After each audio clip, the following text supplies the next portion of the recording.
Hi bro. Hi bro.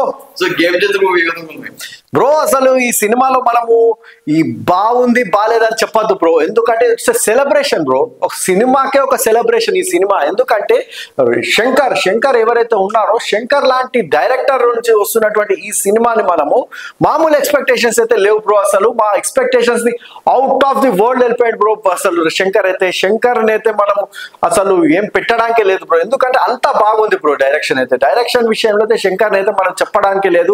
ఈ సంక్రాంతి అయితే నేను ఖచ్చితంగా గేమ్ చేంజర్ కి 10/10 మార్క్స్ ఇచ్చేస్తున్నా బ్రో. సంక్రాంతికి డాక్టర్ మహారాజు అలాగే సంక్రాంతి వస్తున్నా ఉన్నాయి కదా, సో ఈ పోటీని తట్టుకుంటుంది అంటారా బ్రో? పోటీ ఏం లేదు బ్రో, దేనికి దానికే పోటీ, ఎవడికి వాడికే పోటీ. ఎందుకంటే ఈ సినిమా చూస్తాను నేను 2 days తర్వాత మళ్ళీ చూస్తానండి. నేను డాకు మహారాజ్ చూస్తా, మళ్ళీ తర్వాత 2 days తర్వాత సంక్రాంతికి వస్తున్నాం కూడా చూస్తా బ్రో. అన్ని సినిమాలు చూస్తా, అందుకే పోటీ ఏమి ఉండదు.